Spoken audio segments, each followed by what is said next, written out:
नमस्कार दोस्तों, मैं प्रशांत शास्त्री उकलकर स्वागत करता हूँ आप सभी का आपके अपने YouTube चैनल में, जहाँ हम पढ़ते हैं संस्कृत बहुत ही रोचक और सरल ढंग से। दोस्तों, आज के इस वीडियो में हम बात करने वाले हैं 10वीं कक्षा की संस्कृत की किताब शेमुषी द्वितीय भाग के 9वें पाठ की अर्थात सूक्तयः की। तो बिना समय गवाए आइए शुरू करते हैं आज का वीडियो।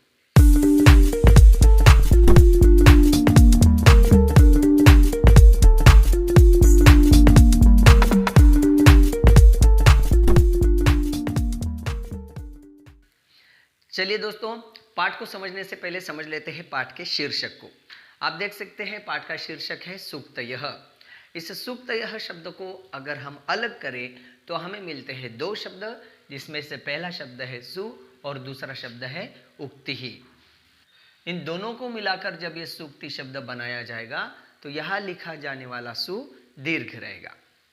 तो सूक्ति ही हो गया प्रथमा विभक्ति का एक वचन। अब ये सूक्ति ही शब्द इकारांत शब्द के तरह चलेगा, तो सूक्ति ही, सूक्ति और सूक्तयः। सूक्तयः ये हो गया प्रथमा विभक्ति का बहुवचन। तो सूक्तयः शब्द का अर्थ होता है अच्छे विचार।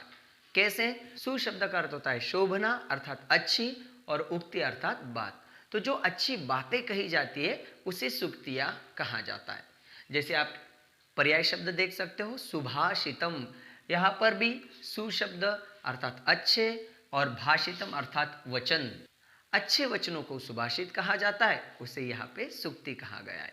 अगर हम हिंदी में बात करें तो हम उसको कहते हैं सुविचार, अच्छे विचार। तो ये जो पाठ हम पढ़ने वाले हैं, इस पाठ में बहुत सारे अच्छे विचार दिए गए हैं, इसलिए पाठ का नाम रखा सूक्तयः। आइए अब समझते हैं पाठ की प्रस्तावना को। देखिए प्रस्तावना में बताया है, अयम पाठः मूलतः तमिल भाषायाः तिरुक्कुरल नामक ग्रंथात् गृहीतः अस्ति। अर्थात हम जो सूक्तयः पाठ पढ़ रहे हैं ये मूलतः संस्कृत भाषा में लिखा हुआ नहीं है, ये लिया गया है तिरुक्कुरल नामक ग्रंथ से। और यह तिरुक्कुरल नामक ग्रंथ तमिल भाषा में लिखा गया है। तो यह पाठ तमिल भाषा के उस ग्रंथ का संस्कृत अनुवाद है। आगे बताया, अयम ग्रंथः तमिल भाषायाः वेदः कथ्यते। अर्थात तिरुक्कुरल यह जो ग्रंथ है ये तमिल भाषा का वेद माना जाता है। जिस प्रकार हमारे भारतीय संस्कृति में वेदों को सम्माननीय पूजनीय माना जाता है क्योंकि वह ज्ञान का भंडार है, उसी प्रकार यह तिरुक्कुरल ग्रंथ जिसमें जीवन के लिए उपयोगी बातें बताई गई है उसे भी वेद के समान माना जाता है। आगे बताया, अस्य प्रणेता तिरुवल्लुवरः वर्तते।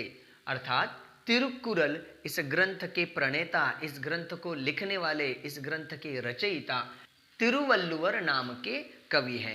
प्रथम शताब्दी अस्य कालः स्वीकृतः अस्ति।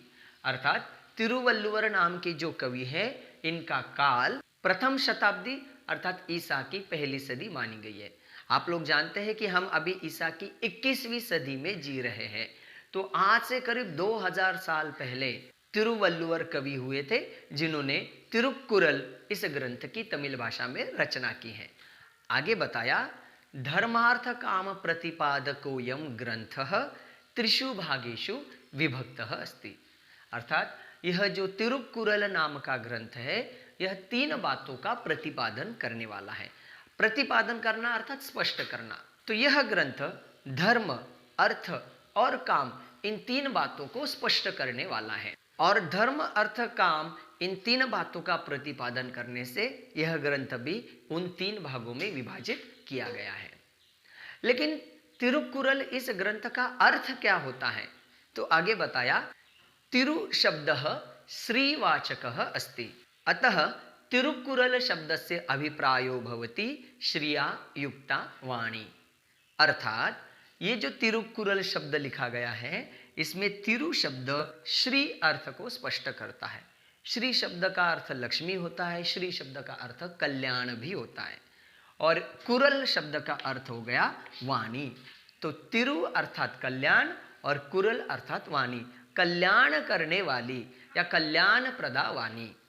ऐसा ग्रंथ जिसमें हम सभी के कल्याण की बातें कही गई है। क्या है इस ग्रंथ में? तो कहते हैं अस्मिन् ग्रंथे मानवानां कृते जीवनोपयोगी सत्यम सरस बोधगम्य पद्यै प्रतिपादितम अस्ति। अर्थात तिरुकुरल इस ग्रंथ में जो बातें हमारा कल्याण करने वाली है, ऐसी बातें सरस और बोधगम्य पद्य के द्वारा स्पष्ट की गई है। भले ही यह ग्रंथ बहुत पुराना है, लेकिन अत्यंत जटिल या क्लिष्ट नहीं है, क्योंकि इसमें कही गई बातें अत्यंत बोधगम्य अर्थात तुरंत समझ में आए इस प्रकार के पद्यों के द्वारा बताई गई है। तो ये हुई प्रस्तावना। चलिए अब आगे बढ़ते हैं पहले श्लोक की ओर। श्लोक इस प्रकार है, पिता यच्छति पुत्राय बाल्ये विद्याधनं महत् पितास्य किं तपस्तेपे इत्युक्तिस्तत्कृतज्ञता। आइए नजर डालते हैं इस श्लोक में आए हुए संधि शब्दों पर। सबसे पहले आप देख सकते हो पितास्य शब्द दिया है, जिसका संधि विग्रह होगा पिता अधिक अस्य। फिर शब्द आया है तपस्तेपे, उसका अगर हम संधि विग्रह करेंगे तो संधि विग्रह होगा तपः अधिक तेपे। और एक शब्द दिया है इत्युक्तिस तत्कृतज्ञता, उसका संधि विग्रह होगा इति अधिक उक्ति अधिक तत्कृतज्ञता। अब समझते हैं श्लोक के अर्थ को। दोस्तों, इस पहले श्लोक में बताया गया है कि पिता, कोई भी पिता अपने पुत्र के अच्छे भविष्य के लिए उसे बचपन में ही शिक्षा इत्यादि देता है, और पुत्र जब कोई अच्छा काम करता है और लोग उसे अच्छा कहते हैं तो उस पुत्र की अपने पिता के प्रति वही कृतज्ञता होती है। अब समझते हैं श्लोक के अर्थ को। श्लोक में बताया है कि पिता यच्छति पुत्राय बाल्ये विद्याधनं महत्। पिता अर्थात पिताजी, यच्छति शब्द का अर्थ होता है देता है, पुत्राय अर्थात अपने पुत्र को, तो पिता पुत्राय यच्छति, पिता अपने पुत्र को देते हैं। अगला शब्द है बाल्ये। बाल्ये शब्द का अर्थ होता है बचपन में।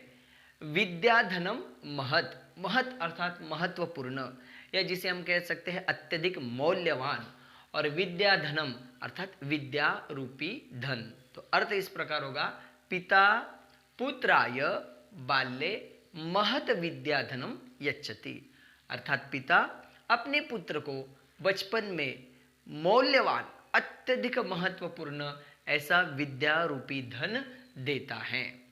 क्योंकि अपने पुत्र का कल्याण करना, उसको पाल पोस कर बड़ा करना, ये पिता का कर्तव्य है, और उस कर्तव्य का निर्वहन करते हुए पिताजी उसको धन देते हैं। ध्यान रखना, यहाँ पे कौन से धन की बात कही है? पैसा रूपी धन नहीं, जो कुछ समय बाद नष्ट होने वाला है, जिसकी चोरी हो सकती है, जिस पर टैक्स लगाया जाता है, वो मौल्यवान धन नहीं है। यहाँ पे महत विद्या धनम, मौल्यवान धन कहाँ है? विद्या रूपी धन को। क्योंकि ज्ञान अर्थात विद्या रूपी धन ऐसा है जिसकी कभी चोरी नहीं की जा सकती, जिस पर किसी भी प्रकार का टैक्स नहीं लगता है, और जो कभी नष्ट नहीं होता है। इसलिए पिता अपने पुत्र को बचपन में ही अत्यधिक महत्वपूर्ण ऐसा विद्या रूपी धन देता है। अब पिता ने तो अपने कर्तव्य का निर्वहन किया, उन कार्य के बदले कुछ अच्छा काम करना यह हर एक पुत्र की जिम्मेदारी होती है। और इस जिम्मेदारी का पालन कैसे किया जा सकता है? तो अगली लाइन में बताया कि पितास्य किम तपस्तेपे, अर्थात अस्य पिता, इस बेटे के पिता ने किम तपह तेपे, क्या तप तपा होगा, अर्थात इस बेटे के पिता ने ऐसा कौन सा महान कार्य किया होगा जिसकी वजह से इस पिता के घर में इतना अच्छा, इतना विद्वान पुत्र उत्पन्न हुआ है। तो इस प्रकार लोगों के द्वारा कहा जाना तत्कृतज्ञता भवति। तत् अर्थात उस बेटे की अपने पिताजी के प्रति कृतज्ञता होती है। अब कृतज्ञता क्या होती है, पहले इसको समझ लीजिए। कृत अर्थात किए गई बातें, तरह तरह के लोगों के द्वारा हमारे साथ जो अच्छाई की बातें की जाती है, उन अच्छाई की बातों को, उन उपकारों को ज्ञ अर्थात जानना, सदैव स्मरण रखना, याद रखना, उसको कहते हैं कृतज्ञता। उन बातों को हमें कभी भूलना नहीं चाहिए। तो पिता ने जो भी अच्छे काम किए हैं, हर पुत्र की ये जिम्मेदारी है कि पिताजी के उन कामों को वे अपने जीवन में कभी भी नहीं भूले। तो पिताजी के द्वारा किए गए ये जो उपकार हैं, इन उपकारों को चुकाए कैसे? भाई हर व्यक्ति का कर्तव्य तो है, पिता ने अपने कर्तव्य का पालन किया, अब पुत्र की बारी है कि वो अपने कर्तव्य का पालन करे। तो पिता के इन उपकारों को बेटा चुकाएगा कैसे? तो जब लोग उसको देखकर कहेंगे कि वाकई इसके पिता ने कुछ अच्छा काम किया होगा, तो लोगों के द्वारा ऐसा कहा जाना, यही उस बेटे की अपने पिता के प्रति कृतज्ञता हो गई। तो लोग कब कहेंगे? जब हम अच्छा काम करेंगे, जब हमारा चरित्र अच्छा होगा और हमारे द्वारा किए गए काम के द्वारा जब हमारे माता पिता का, हमारे परिवार का नाम रोशन होगा, तो लोग खुद ब खुद इस प्रकार की बातें कहने लगते हैं। तो वही हमारे अपने माता पिता के प्रति कृतज्ञता हो गई। देखिए अन्वय को समझते हैं।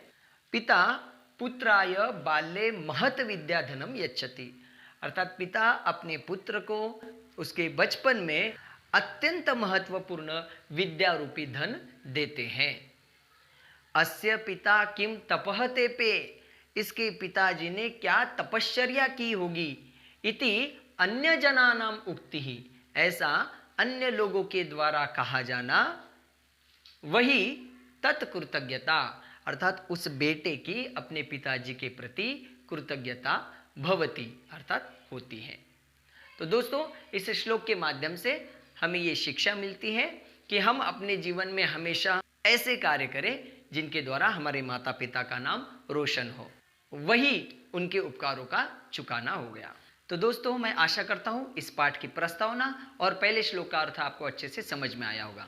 अगर ये श्लोक आपको समझ में आया है तो इस वीडियो को लाइक, शेयर और कमेंट करना ना भूलें। इस पाठ के आगे के श्लोक और उनके अन्वय अर्थ को लेकर फिर मिलेंगे अगले वीडियो में। तब तक के लिए धन्यवादः। पुनर्मिलामः।